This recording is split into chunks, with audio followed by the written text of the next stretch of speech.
जय हिंद दोस्तों, स्वागत है आज की एक नई वीडियो में। दोस्तों आज की इस वीडियो में हम कक्षा 10 हिंदी गद्य के पहले चैप्टर जो कि है मित्रता, इसका पूरा मैं व्याख्या बताने वाला हूं। एक एक शब्द को बहुत ही डिटेल में आपको समझाऊंगा और पूरा चैप्टर सीधा आपके दिमाग में जाएगा। बस वीडियो को अंत तक देखना है और पूरा चैप्टर आपको जैसे ही समझ में आ जाएगा ना, अभ्यास प्रश्न आप स्वयं ही कर लोगे। तो चलिए दोस्तों शुरू करते हैं और इस पूरे चैप्टर को आसान तरीके से फिनिश करते हैं। जिन लोगों को 2025 में बोर्ड एग्जाम देना है ना, वो लोग इस चैनल को अभी के अभी सब्सक्राइब कर लो, क्योंकि न्यू बैच स्टार्ट हो चुका है और आपका पूरा कंसेप्ट जो है ना बहुत ही कम समय में मैं कंप्लीट कराने वाला हूं।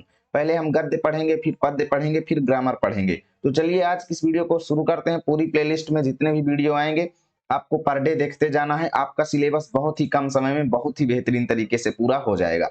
तो यहाँ पे देखिएगा, इस चैप्टर के राइटर जो है मित्रता चैप्टर, जो कि आचार्य रामचंद्र शुक्ल जी द्वारा लिखा गया है। ठीक है ना, तो इसके एक एक शब्द को हम समझते हैं। चलो शुरू करते हैं। तो यहाँ पे देखिए लिखा गया है, और ध्यान देना ये एग्जाम की दृष्टि से बहुत ज्यादा इंपॉर्टेंट है। ये बात एकदम कंफर्म है, लिख करके रख लेना। देखो, जब कोई युवा पुरुष, यहाँ पे लेखक ये कहते हैं कि जब कोई युवा पुरुष, मतलब युवा पुरुष या कह लो नौजवान युवक, ठीक है, नौजवान व्यक्ति अपने घर से बाहर निकल करके बाहर जाता है, बाहर निकलता है, बाहरी संसार में अपनी स्थिति जमाता है, यानी बाहरी दुनिया में कहीं पर भी रहने लगता है। जब अपने घर से बाहर निकलता है तब पहली कठिनता उसे मित्र चुनने में पड़ती है। तो पहली कठिनाई उसके लिए क्या होती है कि यार किसको दोस्त बनाया जाए, कैसा दोस्त बनाया जाए और क्यों बनाया जाए। सबसे पहला उसके लिए यही डिफिकल्टी होती है कि कौन हमारा दोस्त है, क्योंकि उस एरिया में वो एकदम नया होता है और उसके लिए वो एरिया जो है ना अनजान होता है, एकदम कुछ जानता है नहीं। इसलिए उसमें उसको ये दिक्कत होती है कि यार किसको दोस्त बनाए, है ना। यदि उसकी स्थिति बिल्कुल एकांत और निराली नहीं रहती, यानी अगर वो अकेले नहीं रहता और निराली उसकी प्रवृत्ति नहीं है, तो उसकी जान पहचान के लोग धड़ाधड़ बढ़ते जाते हैं। यानी अगर वो थोड़ा बोलचाल प्रकृति का है, एकदम शांत प्रकृति का नहीं है, एकांत नहीं है, ठीक है ना, अगर वो एकांत नहीं है, हल्का बोलचाल प्रकृति का है, अच्छा व्यवहार करता है, तो उसके धड़ाधड़ मित्रता बढ़ती जाती है। यानी बहुत सारे उसके जान पहचान के लोग बन जाते हैं और थोड़े ही दिनों में, यानी बहुत ही कम समय में कुछ लोगों से उसका हेल मेल हो जाता है, अर्थात कुछ लोगों से उसका मेल मिलाप हो जाता है। आगे लेखक कहते हैं यही हेल मेल बढ़ते बढ़ते मित्रता के रूप में परिणत हो जाता है। परिणत शब्द का मतलब होता है दोस्तों बदलना। क्या होता है? बदलना। और यही जो उसका मेल मिलाप होता है ना, जैसे जैसे धीरे धीरे बढ़ते बढ़ते बड़ा रूप ले लेता है और यही मित्रता के रूप में बदल जाता है, परिणत हो जाता है, यानी मित्रता के रूप में ये बदल जाता है। इसकी यही जो छोटी मोटी दोस्ती जो होती है ना, यही आगे चल करके बड़ी दोस्ती का रूप ले लेती है। आगे लेखक कहते हैं मित्रों के चुनाव की उपयुक्तता पर उसके जीवन की सफलता निर्भर हो जाती है। यानी वह कैसा मित्र चुन रहा है, मित्रों के चुनाव, यानी वह कैसा मित्र चुन रहा है और उसकी उपयुक्तता क्या है, यानी उस मित्र का उसके जीवन में क्या उपयोग है, उस हिसाब से वो जो मित्र का चुनाव करता है ना, उसी पर उसके जीवन की सक्सेस डिपेंड करती है। क्योंकि अगर वो अच्छा दोस्त बनाएगा ना, तो वही दोस्त की वजह से वो सक्सेस हो जाएगा। वहीं पे वो अगर गलत दोस्त बना लेगा ना, तो वो सक्सेस नहीं हो पाएगा। यानी उसकी सक्सेस जो है उसी दोस्त के ऊपर डिपेंड हो जाती है। आगे यहाँ पे कहा जाता है क्योंकि संगति का गुप्त प्रभाव हमारे आचरण पर बड़ा भारी पड़ता है। यानी लेखक ये कहते हैं कि जो संगति होती है, साथी संगति मित्रता जो होती है ना, इसका एक गुप्त प्रभाव होता है, आंतरिक प्रभाव होता है, जो हमारे अंदर पड़ जाता है लेकिन हम जान नहीं पाते उसको, है ना। यानी संगति का ये गुप्त प्रभाव जो है, ये हमारे आचरण पर और हमारे व्यवहार पर, हमारे दिमाग पर बहुत भारी होता है दोस्तों। क्योंकि संगति के आधार पर ही हमारे अंदर भी गुण जनरेट होते हैं। जैसी संगति होती है उसी हिसाब से गुण भी हमारे अंदर जनरेट होते हैं, ठीक है ना। आगे यहाँ पे कहते हैं हम लोग ऐसे समय में समाज में प्रवेश करके, यहाँ पे लेखक ये कहते हैं कि हम लोग ऐसे समय में समाज में प्रवेश करते हैं और अपना कार्य शुरू करते हैं कि जबकि हमारा दिमाग जो होता है, हमारा चित्त जो होता है कोमल होता है, एकदम मुलायम होता है, अर्थात हमारे चित्त में एकदम अच्छे अच्छे विचार होते हैं, है ना, एकदम साफ सुथरा होता है और हर तरह का संस्कार ग्रहण करने योग्य रहता है। यानी हमारे चित्त को जैसा संस्कार दिया जाता है वह वैसा संस्कार ग्रहण करने के लिए तैयार रहता है, ठीक है। हमारे भाव अपरिमार्जित होते हैं, ठीक है ना, यानी हमारे अंदर जो भाव होते हैं, गुण होते हैं, वो अपरिमार्जित होते हैं और हमारी प्रवृत्ति जो है अपरिपक्व रहती है। हमारी प्रवृत्ति का मतलब ये है कि हमारे अंदर जो विचार होते हैं, हमारी प्रवृत्तियां जो होती हैं, वो पूरी तरह से परिपूर्ण नहीं रहती हैं। अर्थात परिपूर्ण ना रहने का मतलब ये है, परिपक्व ना रहने का मतलब ये है कि हम जो है ना पूरी तरह से इतने समझदार नहीं रहते हैं कि क्या चीज हमारे लिए गलत है, क्या चीज हमारे लिए सही है। इसकी पहचान करना हमारे लिए उस समय, उस अवस्था में असंभव रहता है, क्योंकि उस समय हमारा चित्त बहुत ही कोमल होता है। और आगे लेखक कहते हैं कि हम लोग कच्ची मिट्टी की मूर्ति के समान रहते हैं। लेखक क्या कहते हैं कि व्यक्ति जो होता है, जिस समय वो समाज में प्रवेश करता है, वह एक कच्ची मिट्टी के बर्तन के समान होता है। कच्ची मिट्टी के मूर्ति मतलब, कच्ची मिट्टी की मूर्ति का मतलब यह है जिस समय मूर्तिकार मूर्ति बनाता है ना, तो वो चाहे उसको जिस रूप में बदल सकता है। यहाँ पे आगे देखेंगे कि जिसे जो जिस रूप का चाहे उस रूप का करे। यानी मूर्ति बनाने वाला मिट्टी की अगर मूर्ति बना रहा है, तो वो चाहे तो उसमें से राक्षस की मूर्ति भी बना सकता है, और वो चाहे तो उसको देवते की मूर्ति भी बना सकता है। यानी कि चाहे राक्षस बनावे चाहे देवता, यानी कि ये किसके ऊपर डिपेंड करता है, मूर्ति बनाने वाले के ऊपर, वह मूर्ति को किस रूप में ढालना चाहता है। वैसे ही हम लोग जब समाज में प्रवेश करते हैं ना, तो ये डिपेंड करता है हमारी मित्रता के ऊपर, कि वो मित्र जो है हमें किस रूप में ढालना चाहता है। वो हमें राक्षस बनाना चाहता है, अर्थात बुरा व्यक्ति बनाना चाहता है, या फिर देवता जैसे हमें पवित्र बनाना चाहता है, अच्छा बनाना चाहता है। ठीक है ना, यहाँ पे दो ही ऑप्शन रहते हैं, या तो हमें राक्षस बना दे, दुष्ट प्रकृति का बना दे, या फिर वो हमारे अंदर देवताओं जैसे गुण उत्पन्न कर दे। तो ये निर्भर, जैसे मूर्तिकार कार्य करता है वैसे ही हमारा मित्र हमारे जीवन में कार्य करता है। यहाँ पे देखिए, ऐसे लोगों का साथ करना हमारे लिए बुरा है।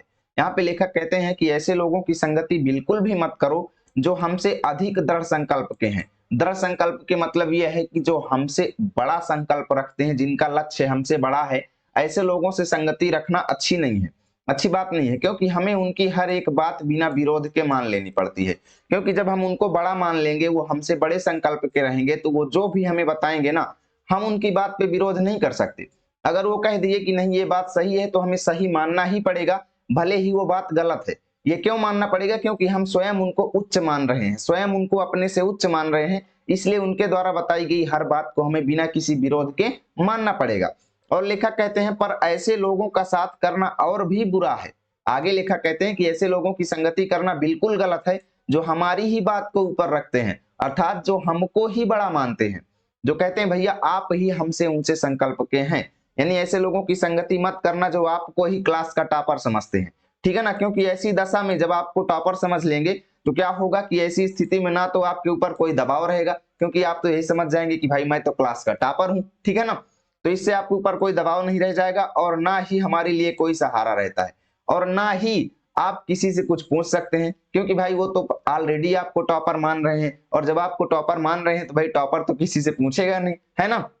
प्लस आप पूछोगे भी तो वही कह देंगे यार आप तो टॉपर हैं, आप किससे पूछ रहे हैं, आपको भला कौन बता सकता है ना। वही चीज यहाँ पे लिखी गई है कि ऐसे लोगों का साथ करना बिल्कुल गलत है जो हमको ही ऊंचा मानते हैं, है ना। दोनों अवस्थाओं में जिस बात का भय रहता है, उसका पता युवा पुरुष को प्रायः बहुत कम रहता है। यानी लेखक ये कहना चाहते हैं कि चाहे आप अपने से ऊंचे वाले को दोस्त बनाओ, या फिर आपके दोस्त स्वयं को आपको ही ऊंचा बना दे, दोनों ही अवस्थाओं में जो डर रहता है वो आजकल के नौजवानों को बहुत ही कम पता रहता है। यदि विवेक से काम लिया जाए तो यह भय नहीं रहता। यानी अगर बुद्धि के हिसाब से काम लिया जाए तो आपके लिए कोई भी डर नहीं है। भले ही आपको वो ऊंचा मानते हैं, लेकिन आपके अंदर विवेक है, आपके अंदर बुद्धि है, तो आपको वो ऊंचा मानेंगे भी तब भी आपके ऊपर कोई प्रभाव नहीं पड़ेगा, है ना।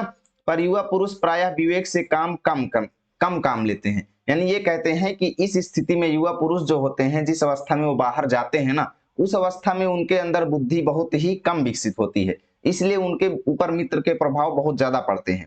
आगे कहते हैं कैसे आश्चर्य की बात है कि लोग एक घोड़ा लेते हैं, उसके गुण दोष कितना परख कर लेते हैं। लेखक ये कहते हैं कि जब भी व्यक्ति कोई घोड़ा खरीदता है तो उसके गुणों को देखता है, ठीक है, उसके अंदर क्या गुण है उसको चेक करता है, उसके अंदर क्या दोष है अर्थात उसके अंदर क्या कमियां हैं, अच्छे से जांच परख करके लेता है। परख कर लेता है मतलब जांच करके लेता है। पर किसी को मित्र बनाने में उसके पूर्व आचरण और प्रकृति आदि का कुछ भी विचार और अनुसंधान नहीं करता। और यहाँ पे लेखक कहते हैं परंतु दोस्त बनाने में व्यक्ति जो है ना, कभी भी दोस्त के आचरण और प्रकृति के बारे में नहीं सोचता। ठीक है ना, नहीं सोचता कि यार जैसे घोड़ा लेते हो वैसे दोस्त बनाते समय भी सोचो कि यार इसके अंदर क्या अच्छे गुण है, क्या खराब गुण है ना। अर्थात व्यक्ति दोस्त बनाते समय इतनी जांच परख अगर कर लेना, तो उसके अंदर बुरे गुण कभी भी विकसित नहीं होंगे, वो हमेशा आगे ही बढ़ेगा, है ना। यही चीज लेखक कहना चाहते हैं। वे उसमें सब बातें अच्छी ही अच्छी मानकर अपना पूरा विश्वास जमा देते हैं। लेखक ये कहते हैं कि जब व्यक्ति पहला दोस्त बनाता है ना, तो करता क्या है, वो उसको एकदम विश्वासी मान लेता है, उसी के ऊपर अपना पूरा विश्वास जमा देता है ना। हंसमुख चेहरा, आगे लेखक कहते हैं कि हंसमुख चेहरा, बातचीत का ढंग, थोड़ी सी चतुराई अर्थात थोड़ी सी होशियारी या फिर कह लो साहस, ये ही दो चार बातें किसी में देखकर लोग चटपट अपना मन बना लेते हैं। अर्थात लेखक ये कहते हैं कि आजकल के युवा पुरुष कैसे मित्रता करते हैं। देख लिए कि यार हंसमुख चेहरा है, ठीक है, मेरे दोस्त का हंसमुख चेहरा है, उसके बातचीत का ढंग भी अच्छा है, ठीक है, और थोड़ा उसके अंदर होशियारी भी है, चतुराई भी है, और उसके अंदर साहस भी है। ये ही दो चार बातें देख करके वो तुरंत अपना मन बना लेते हैं यार इसको दोस्त बनाना है, ठीक है ना। और यहाँ पे लेखक कहते हैं कि हम लोग यह नहीं सोचते कि मैत्री अर्थात मित्रता का उद्देश्य क्या है। लेखक कहते हैं कि हंसमुख चेहरा वगैरह से मतलब नहीं है, कैसा चेहरा है, कैसा रूप ढंग है, उससे हमें मतलब नहीं है। मतलब इससे होता है हमें मित्रता करने का मुख्य उद्देश्य क्या है तथा जीवन के व्यवहार में उसका कुछ मूल्य भी है। लेखक ये कहते हैं कि मित्रता बनाते समय हम लोग ये नहीं देखते कि आखिर मित्रता का मूल उद्देश्य क्या है, प्लस मित्रता का हमारे जीवन में क्या उपयोग है, जीवन के व्यवहार में उसका क्या मूल्य है, ठीक है। यह बात हमें नहीं सूझती कि यह एक ऐसा साधन है जिससे आत्म शिक्षा का कार्य बहुत सुगम हो जाता है। यानी लेखक कहते हैं कि व्यक्ति ये नहीं सोचता कि मित्रता एक ऐसा साधन है जिससे स्वयं को शिक्षित करने का रास्ता जो है ना बहुत आसान हो जाता है। क्योंकि अगर आपने अच्छा मित्र बना लिया ना तो आपके अंदर हमेशा ही अच्छा गुण विकसित करेगा, जिससे आपके अंदर आत्म शिक्षा उत्पन्न होगी, ठीक है ना। इसलिए लेखक कहते हैं कि ये मित्रता जो है ना आत्म विकसित करने के लिए, स्वयं को विकसित करने के लिए, स्वयं को शिक्षित करने का काम जो है बहुत आसान कर देता है। यहाँ पे लिखेंगे एक प्राचीन विद्वान का कहा वचन है। लेखक कहते हैं कि एक पुराने विद्वान का कथन है कि विश्वास पात्र मित्र से बड़ी भारी रक्षा रहती है। विश्वास पात्र किसको कहा जाता है? विश्वास पात्र उसको कहा जाता है जिस पर हम विश्वास कर सकें। जैसे हम आपके ऊपर विश्वास करते हैं कि आप वीडियो को लाइक करेंगे तो आप हमारे विश्वास पात्र हो गए, है ना। तो विश्वास पात्र मित्र से बड़ी भारी रक्षा रहती है। यानी जिसको ऐसा दोस्त मिल जाए जो आप जिसके ऊपर आप पूरा विश्वास कर पाते हैं, उससे आपकी बहुत ज्यादा रक्षा होगी। क्योंकि जिसे ऐसा मित्र मिल जाए उसे समझना चाहिए कि खजाना मिल गया। जिसको विश्वास करने योग्य मित्र मिल जाए ना, बस आप समझ लेना कि आपको खजाना मिल गया। क्यों? क्योंकि विश्वास पात्र मित्र जीवन की एक औषधि है।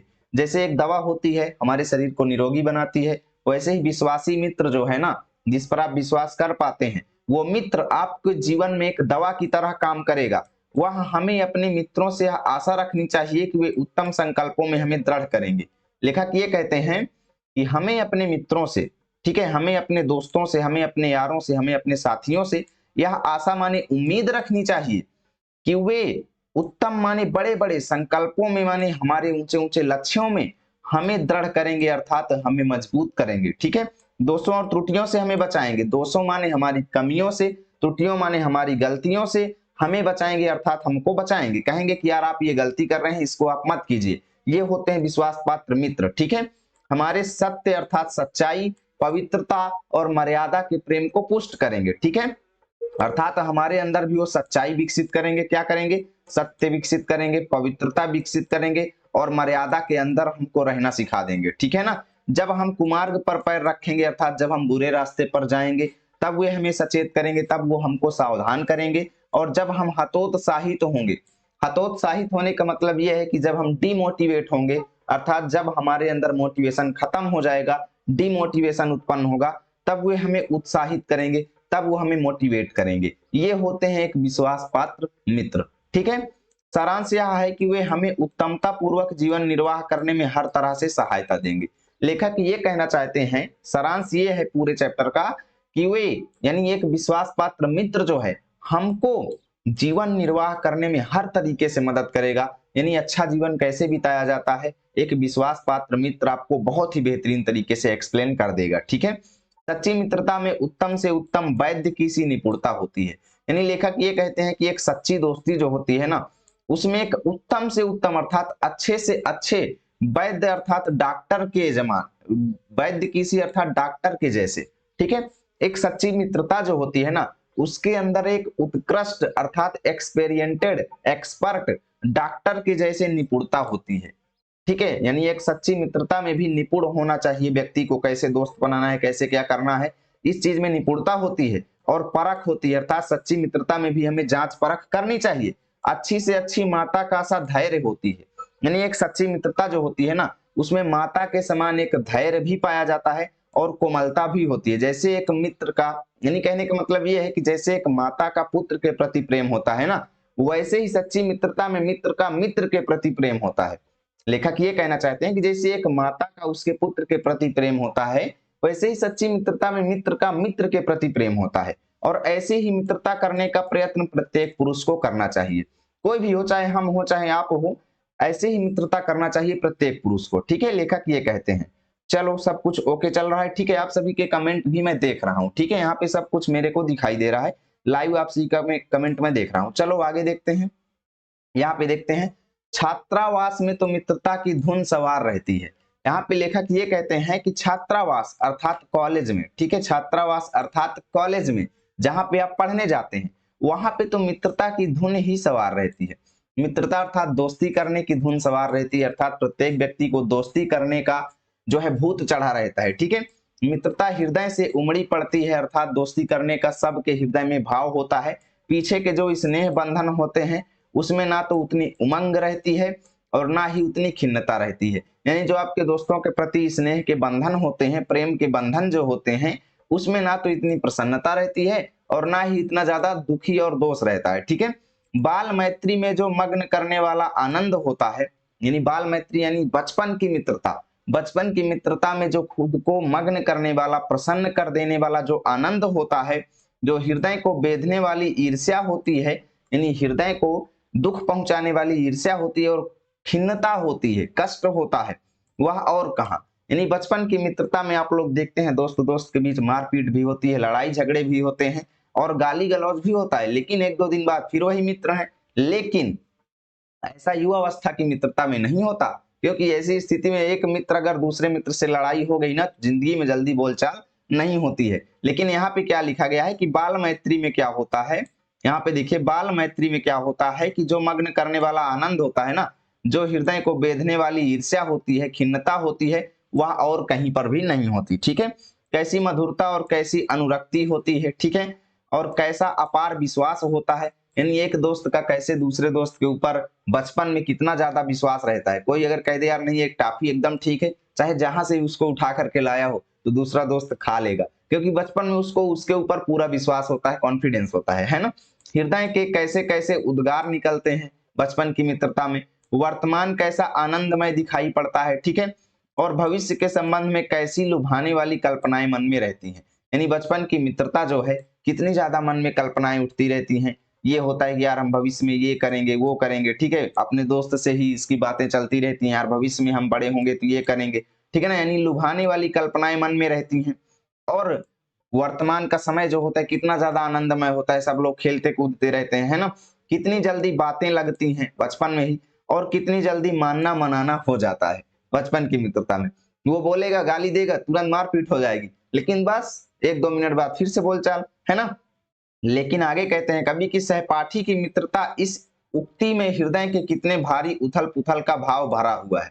यानी लेखक ये कहते हैं कि क्लासमेट की मित्रता अर्थात क्लास के एक दोस्त का दूसरे दोस्त के प्रति जो दोस्ती होती है, इस कहावत में हृदय के कितने भारी उथल पुथल का भाव भरा हुआ होता है, क्योंकि क्लास के दोस्त जो होते हैं वो वाकई उथल पुथल करने वाले होते हैं, है ना।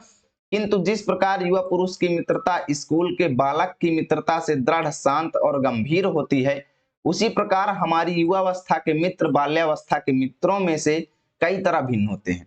यानी लेखक ये कहते हैं कि जैसे युवावस्था की मित्रता जो होती है ना, युवावस्था की मित्र, यहाँ पे देखिएगा, यहाँ पे लिखा गया, किंतु जिस प्रकार युवा पुरुष की मित्रता, एक जवान पुरुष की, एक नव युवक की जो मित्रता होती है ना, वो स्कूल के बालक के मित्रता से दृढ़ होती है, अलग होती है, शांत होती है और गंभीर भी होती है।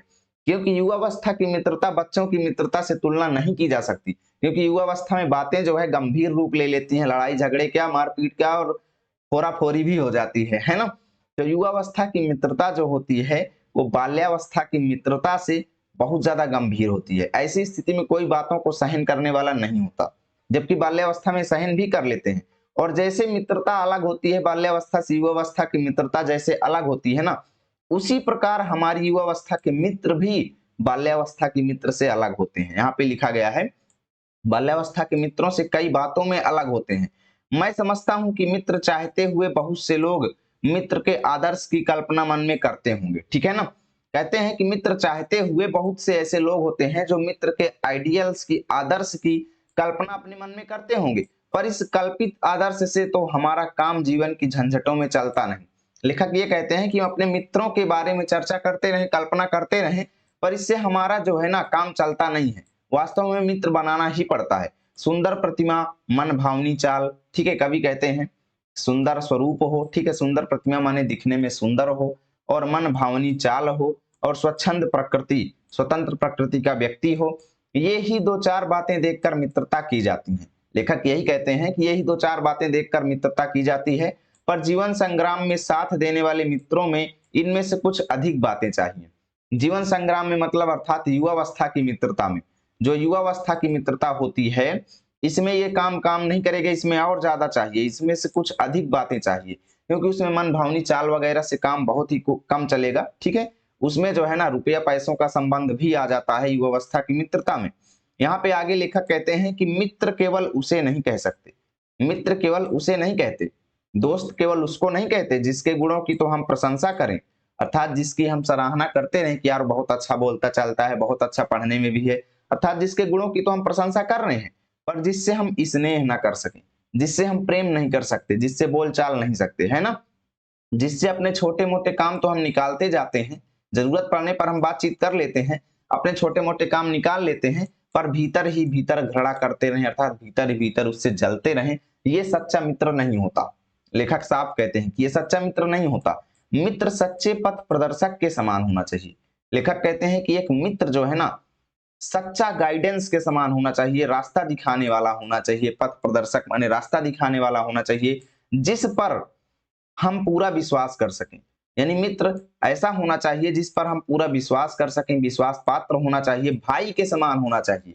एक मित्र ऐसा हो जो हमारे भाई की तरह हो, जिसे हम अपना प्रेम पात्र बना सकें, ठीक है, जिस पर हम प्रेम पूरी तरह से कर सकें, घृणा ना करें, भीतर ही भीतर जले ना उससे, उसकी उपलब्धियों को देखकर हम भी प्रसन्न हो, इसे सच्चा मित्र कहते हैं, ठीक है। हमारे और हमारे मित्र के बीच सच्ची सहानुभूति होनी चाहिए। लेखक कहते हैं कि हम और हमारे दोस्त के अंदर सच्चा प्रेम होना चाहिए, और ऐसा प्रेम जिससे एक के हानि लाभ को दूसरा अपना हानि लाभ समझे, ठीक है ना। यानी ऐसा प्रेम होना चाहिए कि अगर हमारे दोस्त का हानि लाभ हो तो उसे हम अपना हानि लाभ समझें, और हमारा हानि लाभ हो तो उसे अपना हानि लाभ समझे, ठीक है। ये होती है एक सच्ची मित्रता। आगे लेखक कहते हैं कि मित्रता के लिए यह आवश्यक नहीं है कि दो मित्र एक ही प्रकार का काम करते हो। यानी मित्रता के लिए यह भी जरूरी नहीं है कि दोनों मित्र एक ही प्रकार का काम करते हो। आप पढ़ते हो तो वही पढ़ता हो, जरूरी नहीं है। आप पढ़ाई करते हो, कोई दूसरा काम करता है, ठीक है, ये जरूरी नहीं है कि दोनों एक ही प्रकार का काम करते हो, ठीक है, या फिर एक ही रुचि के हो। यानी आपका पढ़ाई में इंटरेस्ट है, जरूरी नहीं कि आपके दोस्त का भी पढ़ाई में इंटरेस्ट हो, उसका इंटरेस्ट किसी दूसरी जगह पे भी हो सकता है। इसी प्रकार प्रकृति और आचरण की समानता भी आवश्यक या वांछनीय नहीं है।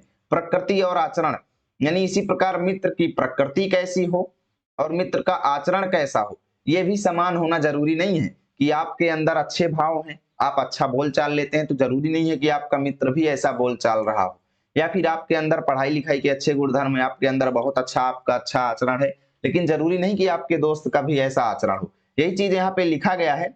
इसी प्रकार मित्र की प्रकृति और आचरण जो है आपके जैसे समान हो, यानी उसके आचरण और उसकी प्रकृति की समानता आपके साथ हो, ऐसा आवश्यक या जरूरी नहीं है। लेखक साफ साफ कहते हैं, ठीक है ना।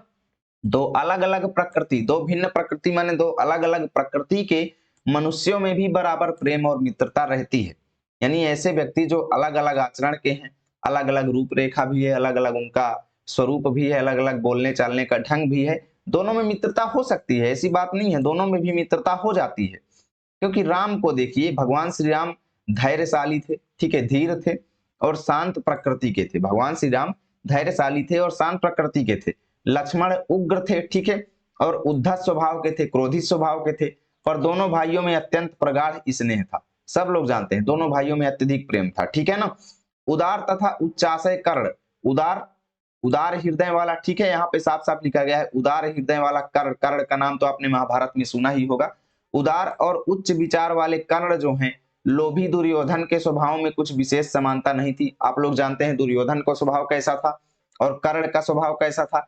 दोनों के स्वभाव बिल्कुल मैच नहीं करते, लेकिन मित्रता कितनी बड़ी थी, बहुत बड़ी मित्रता थी, है ना।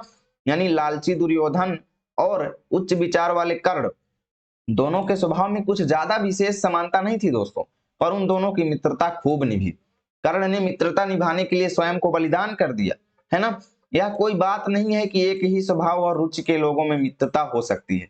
लेखक यही कहते हैं कि यह कोई जरूरी नहीं है, ये कोई जरूरी बात नहीं है कि भाई एक ही प्रकार के स्वभाव वाले और एक ही प्रकार के इंटरेस्ट वाले लोगों में मित्रता हो सकती है, जरूरी नहीं है। समाज में विभिन्नता देखकर लोग एक दूसरे से मित्रता करते हैं, अर्थात एक दूसरे की ओर आकर्षित करते हैं। समाज में लोग विभिन्नता देखते हैं कि यार जो गुण हमारे अंदर नहीं है, हम सोचते हैं कि कोई ऐसा दोस्त मिल जाए जिसके अंदर वो गुण हो, जिससे हम उससे सीख लें, है ना। यानी एक दूसरे की तरफ लोग विभिन्नता देख करके भी आकर्षित होते हैं, अट्रैक्ट होते हैं। जो गुण हम में नहीं है, हम चाहते हैं कि कोई ऐसा मित्र मिल जाए जिसमें वो गुण हो, सब लोग चाहता है, ठीक है ना। चिंताशील मनुष्य प्रफुल्लित चित्त का साथ ढूंढता है, यानी लेखक कहते हैं कि चिंता से युक्त व्यक्ति हमेशा प्रसन्न मन वाले, प्रफुल्लित यानी प्रसन्न मन वाले मन का साथ ढूंढता है, प्रसन्न मन वाले व्यक्ति का साथ ढूंढता है। वह व्यक्ति जो हमेशा चिंता ग्रसित रहता है, सोचता है यार कोई प्रसन्न मन वाला व्यक्ति मिल जाए, उससे दोस्ती कर लेते हैं, जिससे हमारा मन भी प्रसन्न रहेगा। निर्बल व्यक्ति बली का साथ ढूंढता है, अर्थात वह व्यक्ति जो कमजोर होता है, बलवान व्यक्ति का साथ ढूंढता है। धीर व्यक्ति यानी धैर्यशाल व्यक्ति, जोशी व्यक्ति अर्थात उत्साही व्यक्ति का साथ ढूंढता है, ठीक है। उच्च आकांक्षा वाला चंद्रगुप्त, उच्च आकांक्षा माने बड़ी बड़ी इच्छाओं वाला, बड़े बड़े विचारों वाला चंद्रगुप्त का नाम तो आपने सुना ही होगा, ठीक है। चंद्रगुप्त युक्ति और उपाय के लिए चाणक्य का मुंह ताकता था, यानी चंद्रगुप्त चाणक्य से मित्रता करना चाहता था, नए नए तरीके, नए नए उपाय सीखने के लिए, है ना। नीति विशारद अर्थात नीति विशेषज्ञ, नीतियों के बारे में जानने वाला अकबर मन बहलाने के लिए बीरबल की ओर देखता था, अर्थात अकबर बीरबल से मित्रता करता था अपना मन बहलाने के लिए। ऐसे ही लोग एक दूसरे से मित्रता करते हैं, ठीक है ना। मित्र का कर्तव्य इस प्रकार बताया गया है। लेखक ये कहते हैं कि एक सच्चे मित्र के कर्तव्य क्या होते हैं, चलो उसको देख लेते हैं, ठीक है ना। यहाँ पे लिखा गया है, उच्च और महान कार्यों में इस प्रकार सहायता देना। एक सच्चे मित्र का काम ऐसा होता है कि वो हमारे ऊंचे ऊंचे अर्थात बड़े बड़े महान कामों में हमको ऐसे सहायता दे, हमारे मन को ऐसे बढ़ाए, मन बढ़ाना, ठीक है, हमारे मन को बढ़ाए, साहस दिलाए कि हम अपनी निज की सामर्थ्य के मतलब कि जितनी हमारी ताकत नहीं है, जितनी हमारी औकात नहीं है, निज की सामर्थ्य यानी जितनी हमारी औकात नहीं है उससे बाहर काम कर जाएं। भाई हम अपनी औकात से ज्यादा काम कर जाएं। जैसे आप पर डे 1 घंटे पढ़ते हैं, लेकिन आपने ऐसा दोस्त बनाया है कि वो आपकी सामर्थ्य शक्ति को बढ़ाता है, वो आपका उत्साह दिलाता है, आपको उत्साह बढ़ाता है, ठीक है ना, आपको ज्यादा से ज्यादा जोश दिलाता है और कहता है नहीं यार तुम्हें पढ़ना है। और आपने किया क्या कि 2 घंटे 3 घंटे पढ़ लिया, तो हुआ क्या, ये किसकी वजह से आपने पढ़ा, आपके मित्र की वजह से, क्योंकि उसने आपका मन बढ़ाया, आपके अंदर साहस दिलाया। यही होता है एक सच्चे मित्र का काम। लेकिन ऐसा आजकल बहुत ही कम होता है, एक दूसरे को देख करके जलते हैं लोग, ठीक है। उसका दोस्त पढ़ता है तो उसके अंदर पढ़ने की इच्छा नहीं होती, बल्कि ये सोचता है कि उसको क्या करें, कैसे मना करने की ना पढ़ पाए, है ना। यह कर्तव्य उसी से पूरा होगा जो जो दृढ़ चित्त और सत्य संकल्प का हो। लेखक कहते हैं कि ये सच्चे मित्र वाला काम उसी मित्र से पूरा होगा जो कठोर मन वाला हो, ठीक है, और सच्चे संकल्प वाला हो, ठीक है, कभी भी झूठे संकल्प ना रखता हो। इससे हमें ऐसे ही मित्रों की खोज में रहना चाहिए जिनमें हमसे अधिक आत्मबल हो। लेखक कहते हैं कि इसीलिए हमको ऐसे दोस्तों की खोज करनी चाहिए जिनमें हमसे ज्यादा कॉन्फिडेंस हो, ठीक है, आत्मबल हो। हमें उनका पल्ला उसी तरह पकड़ना चाहिए, अर्थात हमें उनसे मित्रता उसी तरह करना चाहिए जिस तरह सुग्रीव ने राम का पल्ला पकड़ा था। जैसे सुग्रीव ने राम से दोस्ती की थी, वैसे ही हमें अपने दोस्त से दोस्ती करना चाहिए।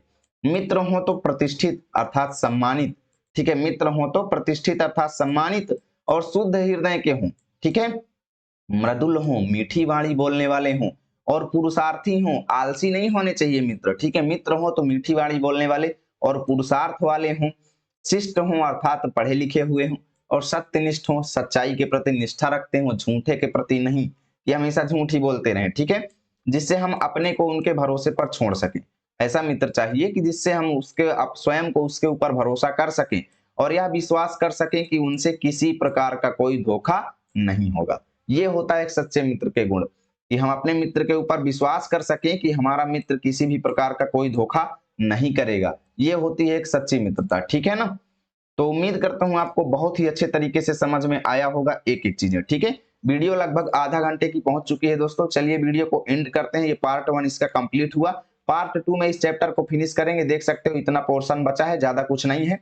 हम सेकेंड वीडियो में इसको फिनिश कर देंगे। ये वीडियो बहुत ज्यादा बड़ी हो जाएगी, है ना। तो चलिए दोस्तों वीडियो को खत्म करते हैं। यदि वीडियो अच्छी लगी तो लाइक करना, दोस्तों के पास शेयर करना। मिलेंगे आप सभी के साथ अगली वीडियो में, तब तक के लिए जय हिंद जय भारत।